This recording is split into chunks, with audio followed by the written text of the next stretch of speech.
Okay, so I don't know if you know this, but they want us to call the sphere just sphere now. I refuse to do this, like I did with the Facebook. Still the Facebook to me. But the sphere is the site of the most technologically advanced draft in the history of sports television, which is happening tonight. The 2024 Upper Deck NHL Draft will be held at Sphere, Las Vegas. Wow. The draft will utilize Sphere's cutting-edge technologies. This will truly be a unique draft unlike any other. And NHL Commissioner Gary Bettman, who definitely wasn't reading that off a cue card held slightly off screen, is actually right. Like, I'm not a huge hockey fan or anything, but this is going to be unlike any other draft. You're going to see names and stats and video highlights of all of these draft picks, and they'll be wrapping around the giant IMAX orb that, was otherwise better known as the place where your friend who loves fish says he touched the face of God. But what I wanted to do today for you is something that's actually the opposite. I wanted to identify the one draft that this giant IMAX orb is most unlike. Because if the sphere embodies the almost logical evolution of cutting-edge broadcast technology, the apotheosis of the draft as a live television show, I think it's useful to find out what sits at the complete opposite end of that spectrum. And the story we found for you from the NHL draft 50 years ago, it turns out, is somehow even trippier. Which is why we had to assign one of the best magazine reporters working today, Michael Mooney, to help us investigate it. I should point out, though, that your beard is fucking incredible. Thank you very much. My wife is very much attracted to homeless Vikings. So this is actually her project. I'm just the host. I feel like there's Viking, but also like playoff hockey in there too. A little bit, yeah. It does feel like we've got to win the cup before I can take a razor to this thing. Yeah. Yes, and that already qualifies as much hockey talk as we've done on this show, by the way, Michael Mooney. Thank you for joining us. We don't do a lot of hockey here. Yeah. That is about it so far. This is one of the greatest hockey stories of all time. Right? This is so nuts. The story you're here to talk about is not merely a draft story. It's not merely a hockey story. It's also one of the great stories, one of the great legends when it comes to Asians in sports, Mike. And as a cataloger, as a human Dewey Decimal System for such stories, I am ashamed that I did not know this already. But I am proud to have you, an actual accomplished journalist, like investigating the story for us. So I suppose I should say that the name of the person we're here to discuss is something that I'm not even sure how to pronounce. So how should we do this? I say Taro Tsujimoto, but the vast majority of people involved in the story say Taro Tsujimoto. So I say Tsujimoto like tsunami. Yes. And that's the way I've been told to pronounce it. But the vast majority of people involved who, were older white men of a different time, pronounced it Tsujimoto. Which is a familiar dynamic to the Asian experience in America. Not necessarily up to you what your own name is, but we should explain who Taro Tsujimoto was. So he was a draft pick in the 1974 NHL draft. He came from the Tokyo Katanas. It was rumored that he would be one of the fastest players in the NHL. In fact, the team that drafted him would really use him to wear down defenses all across the league to kind of like bolster their incredible offensive attack. He had numbers, right? These were like, he had data behind him. 15 goals, 10 assists. Right, and he was how old at the time? 20 years old. And his size had been debated. Some places he was listed at 5'8", 180. Some places he was 5'10", 175, which is, kind of helped bolster that legend of who was this guy, because when he was drafted, nobody else in the NHL had ever heard of him. Taro was believed to be, at the time, the first Japanese player ever drafted into the NHL. In my attempt to fact check this, Mike, you can find the archival. You can find the documents, right, from 1974, and there he is. He is listed on the record books as you describe. And when you say, okay, drafted in 1974, pick number 183. I try to cross-check this, and I can't. But if you go to hockeyreference.com, if you go to the 1974 NHL draft and start scrolling down, you get pick 181, you get pick 182, and then it's immediately pick 184. I am led to wonder why the did they erase the first Japanese player in NHL history from the NHL record books after having him there for all eternity to see before. The NHL officially called it an invalid claim. The record books are basically like, doesn't exist, not applicable. The NHL has done their best to erase this guy. But what is happening here? What is the reason for the invalidity of this piece of history? Yeah, here's the big reveal. Taro Tsujimoto never existed at all.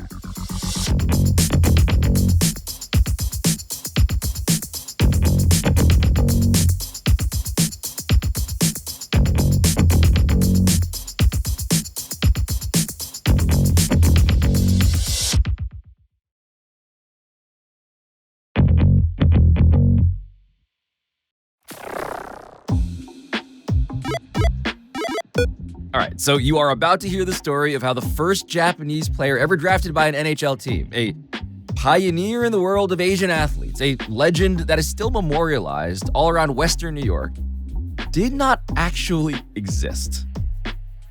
Yeah. But before we get to how all of that happened and why, I need you to visualize what the National Hockey League was actually like 50 years ago when all this went down. Because there was a lot of blood. Now we've got Glad and Schultz. Now they're both on the ice, and the other players have squared off. Very few helmets. There were brawls all the time. Paul McIntosh, who was drafted the same year as Taro and is now a scout for the Dallas Stars, told me, like, if somebody was caught high sticking or had a rough hit, something dirty, it was handled right there on the spot, on the ice. It was taken care of right away in terms of not through league discipline, just from the team taking care of it and looking after business itself. And as far as which is very different, obviously, from the NHL of today, which is effectively a league of discipline.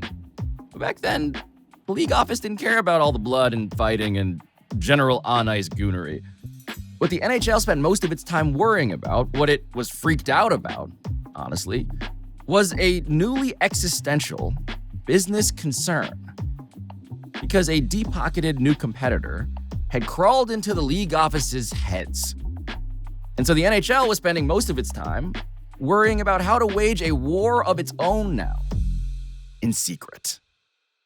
They were really worried about this upstart competitive league called the World Hockey Association.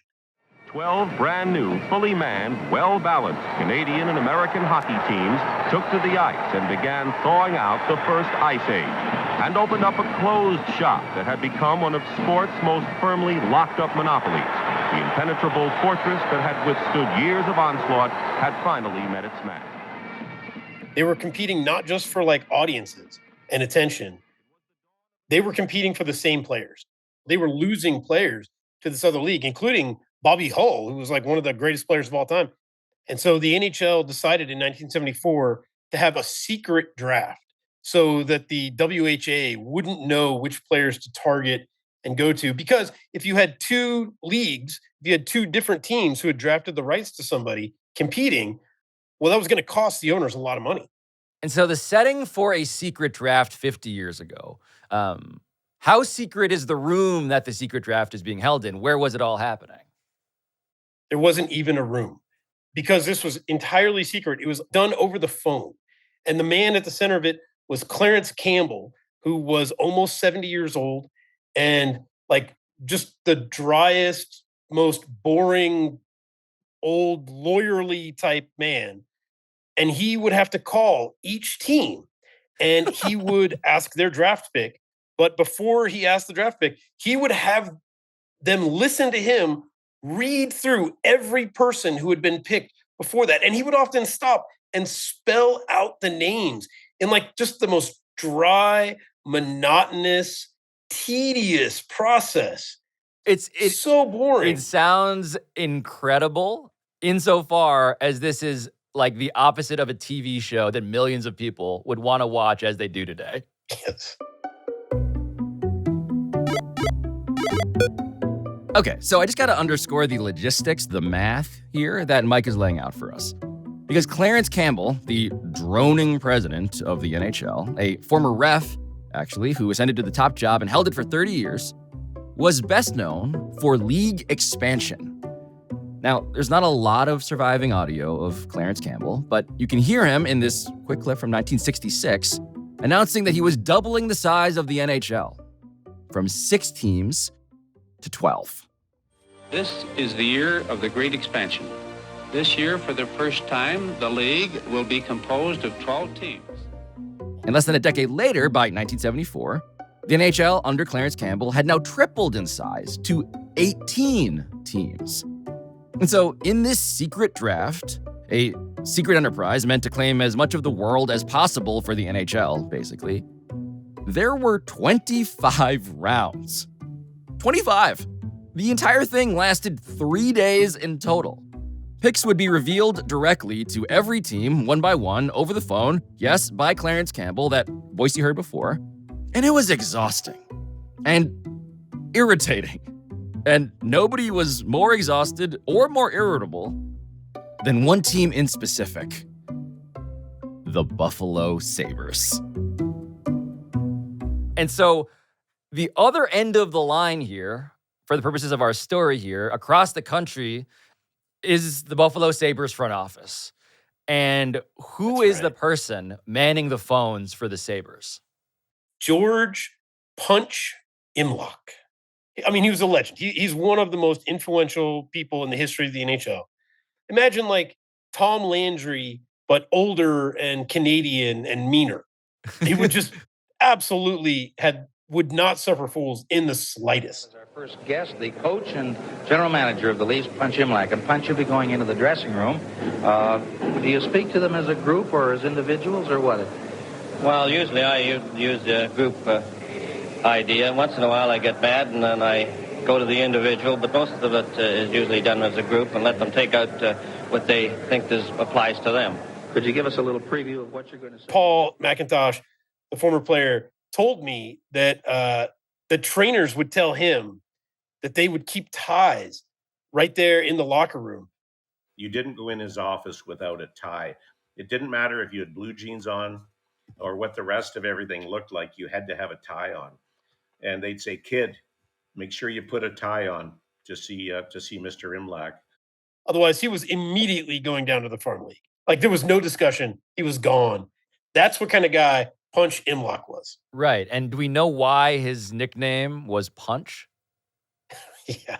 When he was playing in the junior leagues, he was knocked unconscious at some point. And when he came to, he just started punching everything in front of him, which happened to be the trainers who were trying to take care of him. And his fellow players were so delighted by this that they started with nicknames like Punchy, and it slowly worked down to Punch. And it just seemed to fit his personality. Yeah, it again is, as we say on this show a lot, it feels very on the nose, this detail, which also would be where Punch presumably would want to connect. So I say Punch is on the nose. Yeah. I say all of this to say that he was also like deeply respected as an executive, right? Like this guy, despite being this caricature of a principal himself, this bullying character was also famous for being good at his job. We have a slogan with the Maple Leafs. The price of success is hard work. We think this is very important, so I will repeat it. Now listen carefully. The price of success is hard work. The previous decade, he basically oversaw a dynasty with the Toronto Maple Leafs. And when he took over as coach, the team was terrible. They were in last place when he took over. And that year, he led them to the playoffs and then won in the first round of the playoffs and then ultimately won 4 Stanley Cups in Toronto during that decade. Flicking it down the ice to the blue line. 3 seconds, 2, 1, the Toronto Maple Leafs have won the Stanley Cup. And so when the Buffalo Sabres were an expansion franchise, There were actually a couple of franchises who were trying to get him. And so they basically tapped him to create their entire franchise. We're talking about 1970. The Sabres are born in Buffalo. And what is the level of excitement around town? So the franchise was immediately beloved in this area, right? In Buffalo and all of Western New York, and even that part of Ontario across the lake in Niagara Falls, that area, they immediately loved this franchise. And they were very successful pretty early on. But they even had a song, this cheesy theme song that was all about they're going to win the Stanley Cup. Wait, Mike Mooney, give us a little bit of the song. What did it sound like? I don't want to sing it but I don't want to sing it. We're going to win that Stanley Cup. It was whatever. It was terrible. We're going to win that Stanley Cup. Me and the Buffalo Sabres. Yeah. In the first draft as GM, the Sabres had the first pick, which they won because the NHL had a wheel to spin and had the various teams pick numbers on the wheel. Like a physical wheel. A literal wheel of fortune. And of course, Punch picked 11 on the wheel because that was his lucky number and his favorite number. Classic Punch. Right. And then that's how the Sabres got Gilbert Perreault, who became basically the greatest player in their franchise history. He drafted Rick Martin, who was this hardcore sharpshooter, and then Rene Robert, who was a go in the corner, dig it out guy. And the three of them became the French Connection, who's still considered one of the most exciting lines in NHL history. Think of something like the Steph, KD, Clay lineup with the Warriors a couple of years ago. So, Mike, the mental image you're painting for me is coming into focus. So we have Clarence, the president of the NHL, effectively the commissioner figure here, who is calling people, reading names. Every time Commissioner Clarence called your phone, he's reading 17 other names and stopping and spelling them out for you. I know, Mike, that email was not invented at the time, obviously, but really this draft could have been an email. Oh, my God. But also, there's another thing that I think you should know about how Punch Imlach, this increasingly humorless Hall of Famer, viewed the secret draft of 1974. Because Punch's bosses, the team's owners, had already vowed to never be outspent by the WHA, which was no small thing. And so Punch was specifically not even worried about what the NHL in general was worrying about. And so in Buffalo, the secret spelling of every single name over the phone over and over again, it didn't just feel inefficient, it felt pointless. So pointless, in fact, that by the 11th round, not even halfway through, of 25 rounds, Punch snapped. And he turned to the employee in the Sabres front office, who seemed like his total opposite. A man who was arguably the most mischievous PR person in the history of sports. So Punch, at some point, was so sick of this. He decided that he had already picked all the players that had any chance of making his roster. So by the 11th round, he said, we should draft somebody that nobody's ever heard of. He basically turns to his comms guy. Paul Whelan says, we should draft somebody who doesn't exist. Paul Whelan was this kind of classic prankster in Buffalo. I actually talked to a local historian in Buffalo named John Boutte, who was good friends with Paul at the end of his life. And he told me about the many, many pranks that Paul Whelan had played in his life. We have a couple of boats here in Buffalo behind what was then Memorial Auditorium where the Sabres played. And one of them was the Little Rock. He says, okay, this is going to be my joke for this year. April 1st going to come around.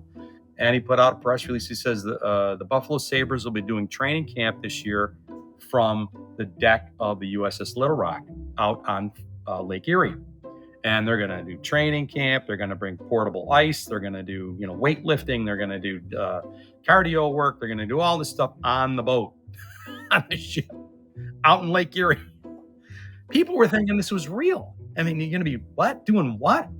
Well, obviously, the joke would go on, and then the next day he would come out and go, gotcha. So as serious as Punch Imlach was, that's how comical Paul Whelan was. So I should just reiterate, this is all unthinkable in the present tense, Mike. The idea that Oh my God, the yes. PR guy is the one f***ing with everybody at the behest of the guy who is the least likely person to want to pull a prank or have a prank pulled on him. It makes me wonder, like, their end game here was what? What were they hoping to accomplish? Punch just really disliked a lot of the people in the NHL head office, right? He just really did not like the president, Clarence Campbell, and was just kind of petulant at the moment that this incredibly long, boring draft had continued and was even taking place, let alone that he had been forced to spend his time this way. And this part of the story stuck out to me. Because as much as this whole episode has been about a time gone by, a time long ago, this fundamentally corporate kind of petulance does feel recognizably modern. The NHL's secret draft, through this lens, was basically Office Space on ice. No, not again. Why does it say pepper jam when there is no pepper jam? I swear to God, one of these days, I just kick this piece of shit out the window. You and me both, man. Thing is lucky I'm not armed. Piece of shit. And so Punch and Paul wanted this all to be over as soon as possible, but they couldn't leave. And so they developed a highly specific plan that otherwise does not feel to me like the sort of thing that I personally would be comfortable advocating. So Punch Imlach basically says, we should draft somebody that nobody's ever heard of. And Paul Whelan says that we should draft a player from Japan. But well, hold on. Okay, so 1974, some white dudes in a room saying, let's invent a Japanese person. Mike, I'm concerned for everybody. Everybody involved here, I'm a little worried where this is going. Yeah, understandable. Paul says that he knows a Japanese name. He knows a Japanese name. One single Japanese name. I've heard of a Japanese person before, sure. But first, they needed to make a phone call.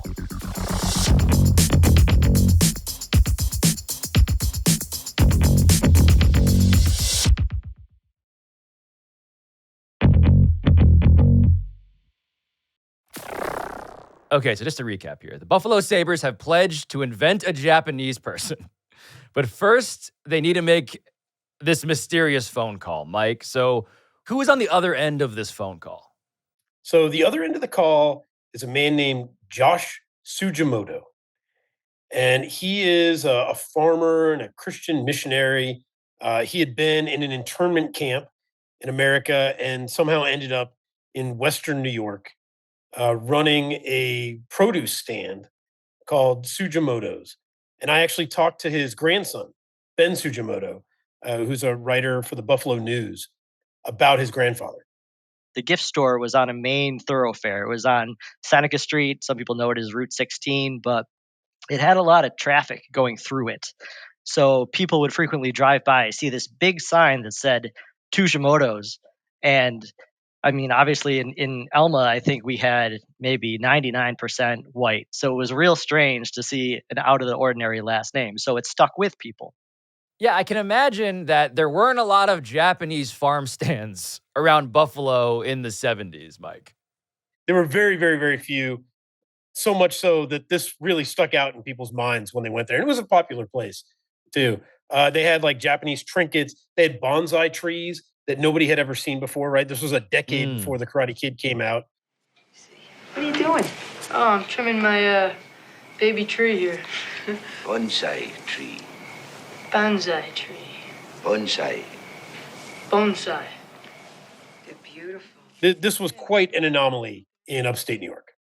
One of the people who never forgot this place was Paul Whelan, who had passed by driving between Buffalo and St. Bonaventure when he went to college and just remembered this name. So when they decided to concoct a Japanese player, he remembered this fruit stand. The way Ben told me, his grandfather and grandmother get a call from Punch Imlach's secretary. Punch gets on the phone. They know who he is, right? Because the Sabres are giant in Western New York. They don't get into a lot of details, but they ask two very basic questions. And those questions were, what is a common Japanese boy's name? Which, my grandfather knew who Punch Imlach was at the time. So what must have been going through his head was probably wild, right? He's like, so Buffalo Sabres, GM is calling me, I know a little bit about the Sabres. I know who the French connection is, but how am I involved in this? So you can see in his shoes that he's probably like, this is an interesting question. But he gave a good answer. He said Taro. Taro was a common Japanese boy's name. And then they said, what would a team name, a hockey team name in Japan? What would a mascot for that name be? To set the record straight and to give my grandparents, proper props, they had the cleverness to say, oh, the katanas, which, is Japanese for saber. And then they, hang up and go their separate ways. And the Tsujimotos are just left kind of wondering what the hell just happened. It is remarkable that Paul Wieland, at the very least, went through the trouble of calling the family to be like, look, I'm not going to explain what's happening here necessarily, but just know that you're the only people I can think of who can help me with this. I kind of tip my cap to him, honestly. You're the Japanese people I'm aware of. Right. I'm like, good instinct, Paul. Better than guessing. Yeah, they just whipped up the stats. They thought, imagine these guys just sitting around giggling, and we'll come up with the stats too. We'll come up with this team, his age, they came up with a birthday. Mike, we have the documentary evidence here in front of us. John Boutte was kind enough to provide the actual Buffalo Sabres 1974-75 roster, and it's marked up. We can very clearly see about 2/3 of the way down, Taro Tsujimoto, number 13, 5'8", 180 pounds, from Osaka, Japan, born November 16th, 1954, 1973-74 club, Tokyo, the Katanas, as we now know, 15 goals, 10 assists, 25 points, fully legitimized. On paper, next to several Hall of Famers, like some of the greatest players in hockey history, and Taro. Right, like they prank called the NHL commissioner, basically, the man who was in charge. How long did the Buffalo Sabres keep this a secret? How long did they hold out? This is truly the fundamental problem with this prank, right? Like, this is a really good prank has to have a moment of payoff. And they're sitting around laughing, thinking about this commissioner having to pronounce this name and having to spell this name over and over. And they're thinking about all of the other executives sitting in their offices, wondering what has just happened. But they don't get to see that, right? They don't get to they don't get their delivery on the payoff. And so then there's this question of, what do we do now? And they essentially decided, let's just keep it going. Let's just keep it going as long as we can. So how do you keep it going? What do they do from there, given that they can't, get the payoff of actually hearing the secret draft phone calls that the commissioner is making to every team? Well, so this name gets printed in newspapers across the country. Then when camp comes around, they're at St. Catharines in Ontario. They have a locker for Taro. They have a stall with his name and his jersey and sticks. And I think he was number 13. Right. And when reporters ask Punch about this person, he talks about their scouting operation in Japan and how he's actually been practicing in the Himalayas, which of course is nowhere, not particularly close to Japan. It's like India. Yeah. I don't think the fact checkers were that thorough at the time. No. And tells people that he's waiting to hear from his agent. And they didn't even tell the owners of the Buffalo Sabres that they were doing this. They made it all the way to camp. The Knox brothers, who own the Sabres, and have imbued Punch with this power and said, we're not going to let this other league take our players. We're going to spend whatever it takes. We trust you. They have not told those people that they have drafted a fictional human being. Right. They've drafted the great Japanese hope, and now they're not telling anybody except for the people who are in, again, the secret draft war room. They're even telling people, by the way, they're even telling reporters that Taro is so fast. He might be the fastest player in the NHL, and he's going to wear down defenses. So when the French connection comes on, they're going to score even more. And other franchises were wondering, had the Sabres just landed a gold mine of talent? As you know, like, we don't have a scouting operation in Japan. Maybe we should. So when does the tag team, the unlikely tag team of Punch Imlach and Paul Wheeland, tell the owners, their bosses, that, this great Japanese hope thing actually was, a whole entire prank? Seymour Knox was kind of like the lead owner at the time. To his credit, Seymour didn't show anger. Yeah. Just confusion. That's about right. I'm going to say, I would be immediately confused, but then I think immediately furious if I was the owner of the team and I was like, wait a minute. Didn't we give this guy a locker? How much did we spend on this guy's jersey? Right. But you knew he was fictional when you drafted him. Someone at the NHL office must have had some anger towards this. Like, the idea of, like, the NHL being in on the joke, clearly, like, they weren't. Right. Apparently, Clarence Campbell was very angry when he eventually found out this guy was fictional. Exactly when the reveal happens, it's not clear, but he is really pissed.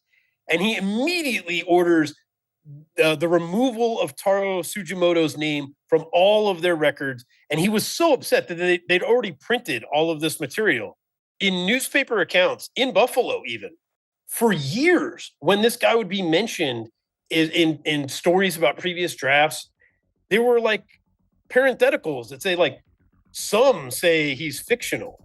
For years, people were still not sure if he was real or not.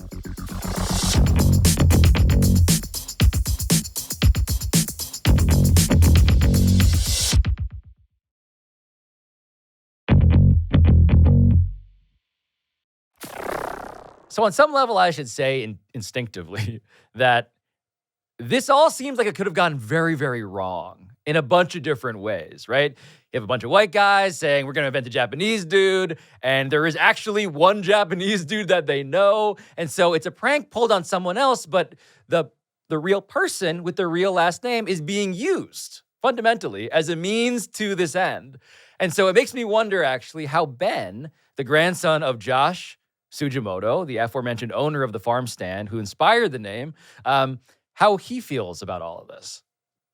Yeah, he didn't see any ill intent, right? He thinks that this entire thing is really funny and that this is like a delightful story that the family tells. It was very clear what their goal was, right?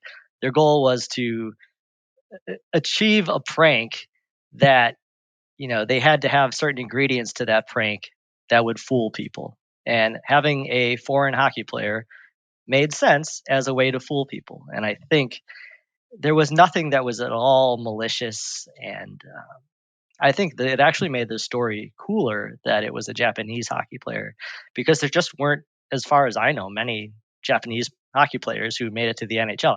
I always had an affinity for Paul Kariya or any, hockey player that had some kind of Asian ancestry, just because it was so unusual, but also because, that could have been Taro down the road. Okay, so I should point out here that this road, when it comes to Japanese players, was ridiculously long. All that wondering about Taro and how maybe the NHL should draft and scout more Japanese players, that didn't come to fruition. An NHL team didn't draft a Japanese player until 1992, when the Montreal Canadiens drafted a very real defenseman named Hiroyuki Miura, and Miura never appeared in an NHL game. In fact, a Japanese player didn't even get into a game until 2007, more than 30 years after Taro got drafted, when goalie Yutaka Fukufuji finally came off the bench and stood between the pipes for the Los Angeles Kings. Yutaka Fukufuji, what's the left pad on Brewer? An outstanding save. He's challenging the shooter. He comes across and desperately gets that left pad in there. What a save. But I also want to be clear about this part. I do get what Ben was saying just a minute ago about his complete and genuine fondness for this prank. Because the most pivotal component of this hoax, it turns out, is that his family, this family of outsiders, the real-life Tsujimotos, got personally called. They got invited inside an inside joke, which meant that they, too, were now proudly a part of yet another community, yet another culture that's worth discussing here. The very strange culture of Buffalo, New York. I asked John Boutte about that specifically, right? For me, it just seems like a very Buffalo, New York story. It just feels like Buffalo somehow, and it's like gritty silliness. And he pointed out that this just could not have happened in one of the other cities. Would it have happened in Montreal? Never. No way. Toronto? No way. New York? No way. It would have never happened in any of those cities. But Buffalo is just that kind of town. It's like, hey, whatever we can do to, upset the establishment, we'll do. Because that's the kind of people we are. It struck him as the kind of thing that just fits that culture, that kind of underdog, antagonistic attitude. Yeah. I mean, the community brought this guy to life in a really interesting way, right? Very, very quickly, there were like bumper stickers that came out the next year that said in kanji, like, think Stanley Cup. And the community would wear Taro Tsujimoto jerseys, and still to this day. And occasionally, when there's a blowout one way or the other, the crowd, the home crowd in Buffalo still chants things like, "We want Taro. We want Taro." Like, he became this character that's part of the franchise lore. When Ben Tsujimoto goes to hockey games, he sees people wearing his family name on jerseys. Often the number that they use is 74 instead of 13 because it was 74 draft. But yeah, he said he's had 30 or 40 people over his life ask him, like, are you related to that fictional character? Like, what is this? And this brings us now, at the end here, to my favorite thing that I found out today. Because it's not just that Ben Tsujimoto's family name has become a literal rallying cry in Buffalo for decades now, helping keep the memory of his grandparents and their family business very much alive. My favorite thing is that when Ben himself goes to these games as an actual Sabres fan, he's reviving the prank. Enough time has passed, 50 years, that he's been creating his own inside joke inside an inside joke. Because he's been telling people that Taro Tsujimoto was his actual relative. He's been telling people that Taro Tsujimoto was real, after all. And I think that's pretty cool. If I saw a Tsujimoto jersey, even if that person were a stranger, I'd say, hey, I'm a Tsujimoto as well. Here's how Taro is doing. Or just, have a good time with them and kind of create that camaraderie without even knowing the person. He tells people that, Taro was an uncle. He says, he's not in skating shape anymore. He's in his 70s now. He could never compete with the NHL skates these days. Sometimes they'll say, he's still skating on his pond in Tokyo, and he'll sometimes pay a visit, but he never stays long, kind of thing. You can just have a good time with the story because you can, there's nothing you can say that could be wrong. So it's kind of an ongoing joke in the community, right? And there's something very Buffalo about all of this, about the way that the community embraced this hoax and this joke and this fictional speed skater, And everyone else is just confused as to what the are you guys celebrating? Yeah, that's exactly right. It makes me nostalgic, weirdly, right? Because none of this would ever happen again. Sports in 2024 is basically a surveillance state. We have video of everybody and everything. And in this way, we lose, I think, some of the fundamental silliness of what the roots of all of this used to be. Yeah. I mean, now a draft is like a coronation, right? There's a sanctimoniousness that's associated with our professional drafts.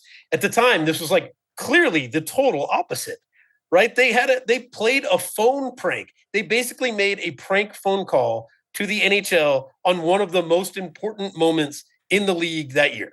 The stakes have risen to the point where billion-dollar assets rise and fall on draft picks. It's being held in, I guess, literally the all-seeing eye that is the Sphere.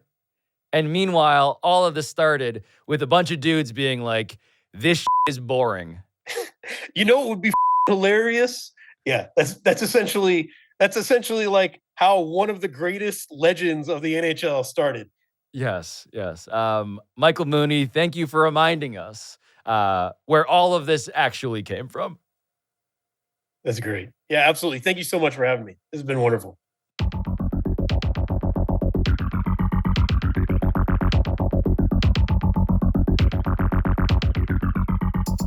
As for where this episode came from, you should know that it is produced by a lot of people whose names you have heard but have not seen, including Michael Antonucci, Walter Avaroma, Ryan Cortez, Sam Daywig, Juan Galindo, Patrick Kim, Neely Lohman, Rob McRae, Rachel Miller-Howard, Ethan Schreier, Carl Scott, Matt Sullivan, Chris Tuminello, and Juliet Warren.